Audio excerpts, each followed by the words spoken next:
Bonjour tout le monde, mardi 27 février 2018, point bourse du jour. Hier, les marchés américains ont poursuivi sur leur lancée.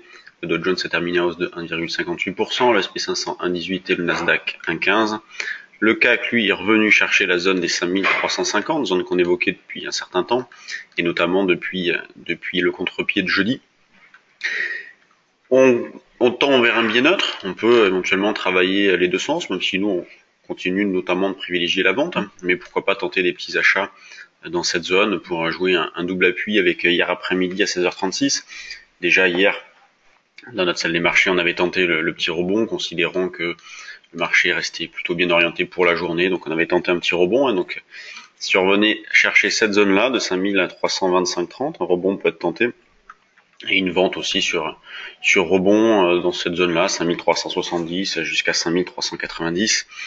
Indépendamment des niveaux, c'est le contexte qui prime avec un marché qui est extrêmement hésitant, un manque de visibilité qui est fort, des considérations techniques qui ont fait que le marché a pu rebondir assez facilement, puisque il faut pas oublier que jeudi, beaucoup s'attendaient à ce que le marché parte à la baisse et on a eu une nouvelle fois un contre-pied, la spéculation s'est prise les pieds dans le tapis. Mais sur le fond, il n'y a pas de changement, il n'y a toujours pas de flux entrant, sortant, donc voilà, contexte identique. Sur le DAX, on se retrouve dans la même configuration, avec voilà, une vente qui peut être possible en double top ici, donc on cherche à vendre vers 12 590, 12 600.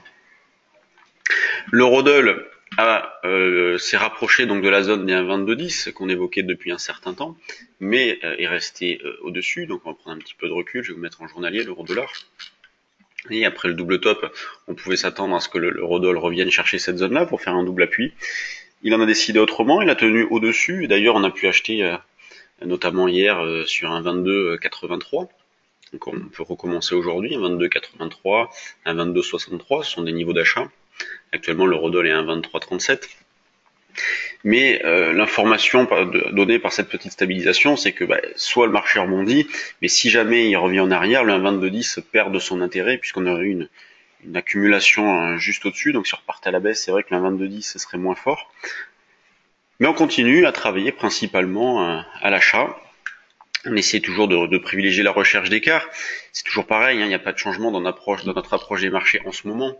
En l'absence de tendance marquée, que ce soit sur les indices ou sur l'euro-dollar, eh bien on privilégie la recherche d'écart. La volatilité a encore baissé, on va la regarder ce matin.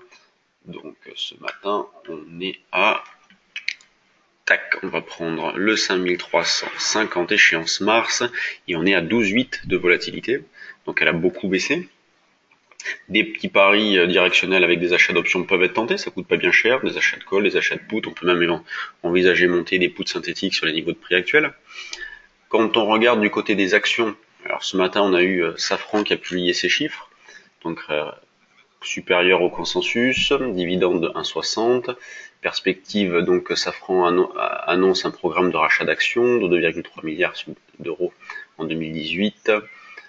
Voilà, donc des petites news positives, et pourtant Safran est en baisse, c'est la plus forte baisse du CAC, elle perd 2,09%, c'est pas bien méchant non plus, et toujours une grande régularité, avec des grosses pondérations qui évoluent en ordre dispersé, LVMH 0,52 hausse, BNP 0,30, Airbus 0,24, Total moins 0,08, Sanofi moins 0,35, et la question que l'on va se poser maintenant sur les niveaux de prix actuels, c'est quid du relais. C'est vrai que nous, bon, autant il était assez clair dans notre tête que le marché pouvait revenir chercher 5350, c'est ce qu'on vous disait notamment sur le point bourse, c'est ce qu'on disait également à nos abonnés trade du jour de salle des marchés. Et maintenant, quid du relais, c'est pas évident. Donc on va être assez méfiant quoi que l'on fasse. Et quand on regarde les mid et small cap, on a toujours une spéculation qui est intéressante, notamment sur Denov en ce moment, qui est en belle hausse ce matin. Je vais vous afficher les noves, vous voyez, qui prend 12% ce matin, donc gros gap à la hausse. Europlasma qui bouge, Cafom, Celnovo. C'est pas mal Celnovo, je vous en parlais hier d'ailleurs pendant le point bourse. On a une petite alerte volume qui s'est déclenchée au-dessus des 3,07, on va dire allez 3,10. Donc signal d'achat déclenché, donc Celnovo vaut 3,50. Ensuite Planète, Poxel, vous voyez, donc pas mal de valeurs qui bougent. À la baisse, on n'a pas grand chose. TXL, Gessina, Donc un moral qui reste plutôt pas mal, mais c'est vrai que le relais est loin d'être évident, notamment sur le CAC à l'approche des 5350, donc méfiance. On tend vers un biais neutre. N'hésitez pas à vous servir des options dans ces phases-là. C'est vrai que le directionnel n'est pas toujours évident. Et sur ce, eh bien, moi je vais aller attaquer la formation des actions. Donc on va voir tous les screeners, notre façon de travailler les actions, le fonctionnement du marché des actions avec les OST, comment ça marche, une augmentation de capital, tout ça. Je file en formation, bonne séance à tous et puis à demain pour un nouveau plan bourse.